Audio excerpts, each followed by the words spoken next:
সেখানে ও মদিনার মাটি রে সকল সুখ বুঝি তোর কপালে ও মদিনার মাটি রে সকল সুখ বুঝি তোর কপালে ও মদিনারে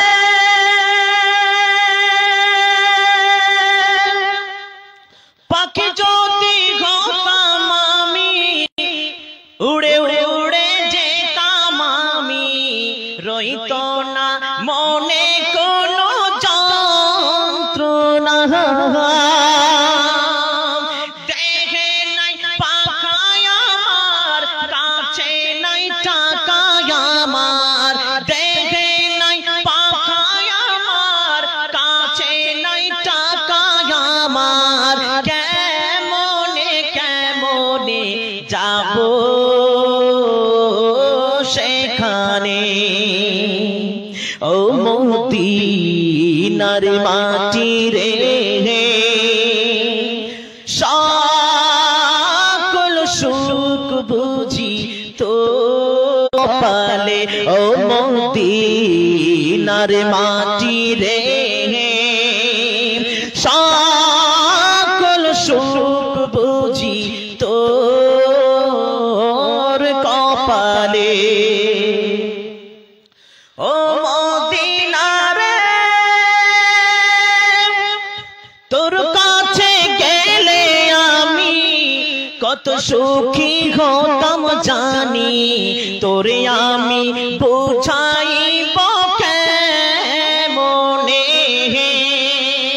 মদিনার মাটি গে হজ উমরাহ পালন করে মদিনার মাটি গে হজ উমরাহ পালন করে বলিতাম মনের বাসনা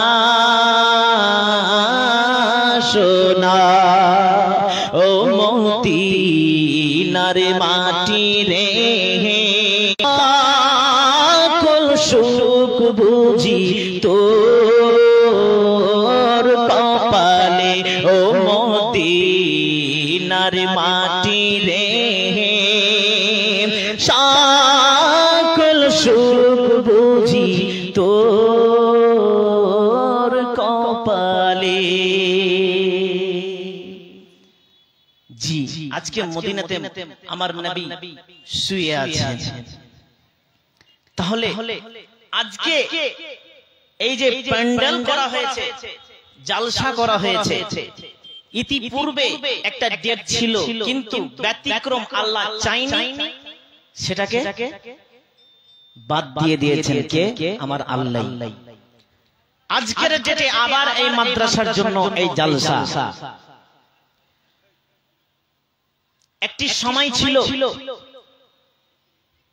যে এই সোনাকোড় মাদ্রাসায় আমি আসতাম এবং নিচে বসে, ছোট্ট ছেলে আমি, নিচে বসে জালসা শুনতাম। আর আমাকে এই এলাকার মানুষ সবাই চিনবেন, কারণ এই সোনাকোড় মাদ্রাসাতে যিনি হেড শিক্ষক ছিলেন, হেড মুদারিস ছিলেন, আমার আব্বা জান মাওলানা নজরুল ইসলাম সাহেব, উনি এখানকার হেড শিক্ষক ছিলেন। ওনার সাথে আমি আসতাম এবং আমি মাটিতে বসে জালসা শুনতাম আর ভাবতাম, আল্লাহ গো, কখন যে এদের মতো জালসা করতে পারবো। বড় বড় আলেম যখন আসতেন তা খালি এটাই বলতাম, আল্লাহ কখন যে আমি মাইক ধরে 10টা মানুষকে শিক্ষা দিব। আজকে আমার আল্লাহ আমাকে ইজ্জত, এই ইজ্জত দিয়েছেন, আর ইজ্জতের মালিক কে? আল্লাহ। আল্লাহ ইজ্জতের মালিক। আল্লাহ চাইলে মানুষকে ইজ্জত দিতে পারে, আর মানুষকে চাইলে আল্লাহ জলিল করতে পারে। ওয়া তুইজ্জু মান তাশা ওয়া তুযিল্লু মান তাশা। এই ওয়া তুইজ্জু মান তাশা ওয়া তুযিল্লু মান তাশা আমরা আলেমেরা এটাই তরজমা করি কি? আল্লাহ আল্লাহ চাইলে মানুষকে বাদশা করতে পারে, আল্লাহ চাইলে মানুষকে রাস্তার কাঙ্গাল করতে পারে, আল্লাহ চাইলে মানুষকে ইজ্জত দিতে পারে, আল্লাহ চাইলে মানুষকে জলিল করতে পারে। এই আয়াতটি তরজমা করছেন একটি কবি। জি, একটি কবি তরজমা করছেন। আচ্ছা, কবি বুঝেন? কবি কবিতা বুঝেন? জি, কবিতা, হ্যাঁ বুঝেন না? তো কবিতা, এক কবি এই আয়াতটির তরজমা করছে তার ভাষায়, তার ভাষায় তরজমা করছে। কি বলে? এই দেখেন, কাজী নজরুল ইসলামকে চিনেন? কাজী নজরুল ইসলাম বাংলাদেশের বিদ্রোহী কবি তাকে বলা হয়, বিদ্রোহী কবি। তো এক বিদ্রোহী কবি কবিতা পাঠ করেছিল যখন ইংরেজেরা এই করে নিয়েছিল। এই কবিতা পাঠ করে ইংরেজের দেওয়ালকে ভেঙে ধসমাস করে দিয়েছিল এই কবিতা। আমি আপনাদেরকে শোনাচ্ছি।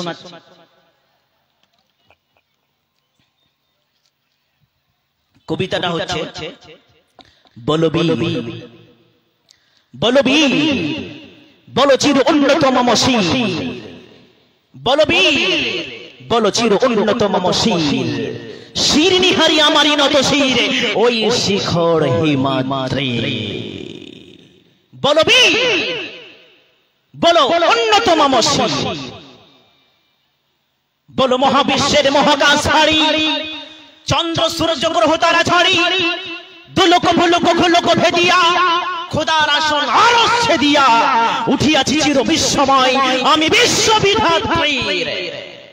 মম ললাটের রুদ্র ভগবান জলে রাজ রাজ চিকা দীপ্ত জয়শ্রীর। বলবীর আমি চির অন্যতম মসির, শির নিহারি আমারই নত শির ওই শিখর হিমাদ্রির। বলবীর আমি চির অন্যতম মসির, বলো মহাবিশ্বের মহাকাশ ছাড়ি, চন্দ্র সূর্য গ্রহ তারা ছাড়ি, দুলোক ভুলোক ঘুলোক ভেদিয়া খোদার আসন আরশ ছেদিয়া উঠিয়াছি চির বিশ্বময় আমি বিশ্ববিধাত্রীর। বলো বীরে মম ললাটের রুদ্র ভগবান জলে রাজ রাজ চিকা দীপ্ত জয়শ্রীর। বলো বীরে আমি চির অন্যতম মসির, শির নিহারি আমারই নত শির ওই শিখর হিমাদ্রি। এটা ছিল বিদ্রোহী কবিতা। তো অত ইজ্জু মান তাশা ওয়া তুযিল্লু মান তাশার তরজমা করছে একটা কবি কবিতার ছন্দে। কি বলছেন? আসছে পথে আধারে নেমে তাই বলে কি রইবে থেমে, আসছে পথে আধারে নেমে তাই বলে কি রইবে থেমে, বারে বারে জ্বালবি বাতি হয়তো বাতি জ্বলবে না, তাই বলে তোর ভীরুর মতো বসে থাকা চলবে না, তাই বলে তোর ভীরুর মতো বসে থাকা চলবে না। আলোক ছায়া হাসি অবশ্রু বিধাতার দুটি দিক, কাঙ্গাল কখনো রাজ্য লতিতে রাজাই চাইছে ভি। কি বলছেন? আলো ছায়া হাসি অশ্রু বিধাতার দুটি দিক। এর মানে আল্লাহর হচ্ছে দুটা দিক। এই দেখেন, একটা হচ্ছে আলো, জি জি, আর আমি যেখানে বসে আছি কালো রঙের একটা জিনিস পড়ে আছে, এটা হচ্ছে ছায়া। দুটা দিক, আলো ছায়া দুটা দিক, হাসি হাসি কান্না দুটা দিক, জান্নাত জাহান্নাম দুটা দিক, রাত দিন দুটা দিক, এহ জগৎ পর জগৎ দুটা দিক, নর নারী দুটা দিক, স্বামী স্ত্রী দুটা দিক। তা আল্লাহর এখানে দুটা দিক। জি, এখানে একটা ঘটনা আপনাদেরকে শোনাই, আর এই ঘটনা বললেই বুঝতে পারবেন যে অত ইজ্জু মান তাশা ওয়া তুযিল্লু মান তাশা। একটি গ্রামে দুইজন স্বামী স্ত্রী খেতে বসেছে, দুইজন স্বামী স্ত্রী খেতে বসেছে। ওই সময় মাংস দিয়ে ভাত খাচ্ছে দুপুর বেলাতে। ওই সময় একটি ফকির দরজার কাছে এসে ভিক্ষা চাইছে, খেতে দাও খেতে দাও, খিদে লেগেছে। এই কথা যখন বার বলে যখন ডাক আসছে, তখন স্বামী তখন স্ত্রীকে বলছে, ওগো শোনো, ওই ফকিরটাকে তাড়িয়ে এসো, ঘ্যান ঘ্যান করছে, ভালো লাগে না, যাও তাকে তাড়িয়ে এসো। স্বামীর অর্ডার পেয়েছে স্ত্রী, ফকিরটাকে তাড়িয়ে এলো। ফকিরটাকে তাড়িয়ে আসার পরে কিছুদিন পরে তাদের মধ্যে কথা কাটাকাটি হলো, আর কথা কাটাকাটির মাধ্যমে বিবাহ বিচ্ছেদ হয়ে গেল, মানে তালাক হয়ে গেল। কিছুদিন পরে শুনলাম সেই মেয়েটির দ্বিতীয় বিবাহ হয়েছে, আর দ্বিতীয় স্বামীকে নিয়ে আবারও খেতে বসেছে। ওই সময় আর একটি ফকির দরজার কাছে এসে ভিক্ষা চাইছে, খেতে দাও, খেতে দাও, খিদে লেগেছে। তখন স্বামী বলছে, ওগো শোনো, ওই ফকিরটাকে এই ভাত আর মাংস দিয়ে এসো। স্বামীর অর্ডার পেয়েছে স্ত্রী, ফকিরটাকে দেওয়া আসার পরে আবার স্বামীর সঙ্গে খেতে বসেছে। স্ত্রী কান্না থামতে পারলো না। স্বামী বলছে, আশ্চর্য ব্যাপার, কাঁদো কেন তুমি? এই খাবারটা দিলাম তাই? আল্লাহ তো আমাদেরকে খুব ভালোই রেখেছে, সুখে আছি, আল্লাহ রুজি থেকে কিছুটা অংশ দিলাম, এতে কাঁদার কি বিষয়? তখন স্ত্রী বলছে, ও আমার স্বামী জান, ব্যাপার সেটা নয়। তখন স্বামী বলে কি?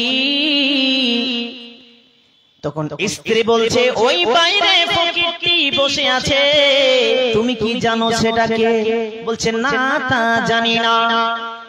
স্ত্রী বলল, ওই ফকিরটি আমার প্রথম স্বামী, যে একদিন একটি ফকিরকে তাড়িয়ে দিয়েছিল, আজকে সেই নিজেই ফকির হয়েছে, আজকে সেই নিজেই ফকির হয়েছে। এতগুলো ধন সম্পদ থাকার পরেও, এতগুলো আনাজ থাকার পরেও, টাকা পয়সা ধন দৌলত থাকার পরেও কোন মাদ্রাসায় দান করেনি, কোন মসজিদে দান করেনি, কোন মাদ্রাসায় মসজিদে এবং মিসকিনকে খেতে দেয়নি, আজকে সেই নিজেই ফকির হয়েছে। তখন স্বামী বলছে, আমি কে জানো? বলছেন, না, জানি না।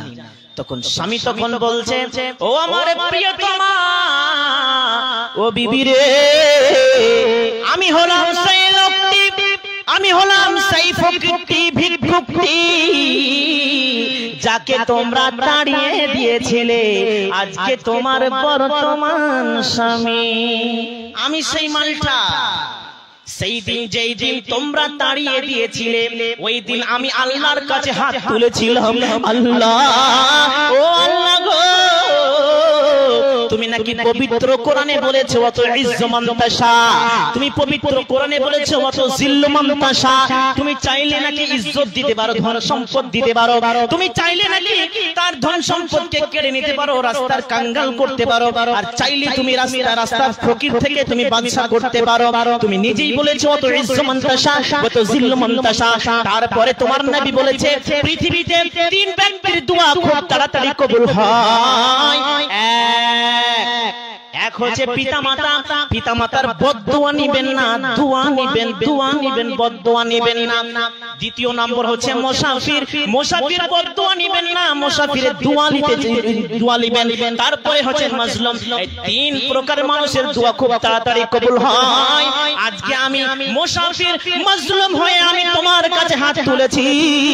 আল্লাহ গো, যে দুটা খেতে দিতে পারলো না, কোন মাদ্রাসার আলেমকে টাকা দিতে পারলো না, মাদ্রাসায় দান করতে পারলো না, মসজিদে দান করতে পারলো না, তাকে তুমি ধ্বংস করে দাও, তাকে তুমি বরবাদ করে দাও, তাকে তুমি ধলিশোধ করে দাও। আল্লাহ তুমি আমাকে ইজ্জত দাও, আল্লাহ তুমি আমাকে ধন সম্পদ দাও। আল্লাহ আজকে থেকে আমি তোমার রাস্তায় ব্যয় করব।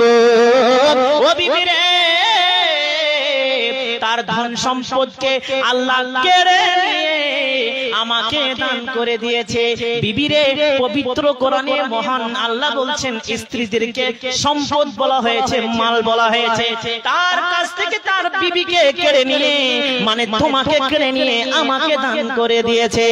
এটাই হচ্ছে ওয়া তুইজ্জু মান তাশা, এটাই হচ্ছে ওয়া তুযিল্লু মান তাশা। তার জন্যই কবি বলছেন, আলোক ও ছায়া, হাসি ও সুর, বিধাতার দুটি দিক, কাঙ্গাল কখনো রাজ্য দিতে রাজাই চাইছে ভি। জি, কখনো পিতামাতার বদদোয়া নিবেন না। জি, একদিন একটি সত্যিকারী ঘটনা আপনাদেরকে শোনাচ্ছি। এই জায়গাতেই হয়েছিল ঘটনাটা। একদিন একটি মা আঁচল পেতে কবরস্থানে দোয়া করছে, আল্লাহ তুমি আমার ছেলেকে নিয়ে নাও, আল্লাহ তুমি আমার ছেলেকে নিয়ে নাও, এই সূর্য ডুবার আগে আগে আমার ছেলেকে দুনিয়া থেকে উঠিয়ে নাও। কিছু মানুষ তখন বলছে আশ্চর্য ব্যাপার, তোমার ছেলের নামে তুমি দোয়া করছো যে নিয়ে নাও, এরকম তো মা হতে পারে না। বলছে আমি ঠিকই বলছি, আমার ছেলে আমাকে এমন জঘন্য ভাষায় গালি দিয়েছে, ওই গালিটা অন্য জনকে গালি দিতে হয় না, ওই ভাষা আমার উপরে তুলেছে, আল্লাহ তুমি তাকে নিয়ে নাও। জি, সূর্য ডুবার আগে আগে এই পাকুড় আছে, পাকুড় ফাটক আগে, এখন তো তল দিয়ে ব্রিজ হয়ে গেছে, আগে ফাটক আপনার টাউন উঠতো বসতো নাকি, তো ওই পাকুড় ফাটুকের নিচে আপনার ট্রেক্টরের ভিতরে মাথা দিয়ে মারা গিয়েছে সূর্য ডুবার আগে আগে। মা তখন বলছে আলহামদুলিল্লাহ। এটা হচ্ছে মায়ের দোয়া, এটা হচ্ছে মায়ের দোয়া। মুসাফিরদের দোয়া ওই রকমই। কোন মুসাফির যখন আসবে আপনাকে সম্মান করতে হবে। যেমন আজকে এই জালসাতে অনেক বড় বড় দূর দূর থেকে মুসাফির এসেছেন, ওদের হাত থেকে আমরা দোয়া নিব, তার জন্যই আজকে মৌলানা কি দূর থেকে এসেছেন আব্দুল শকির সাহেব, উনি বাইরে থেকে এসেছেন, উনি মেহমান, উনি মুসাফির, ওদের হাতে আমরা দোয়া নিব, এই জন্যই এই জালসা, তাই না? আজকে আমি এসেছি আপনাদের কাছে মুসাফির হয়ে, আমিও একটা আপনাদের কাছে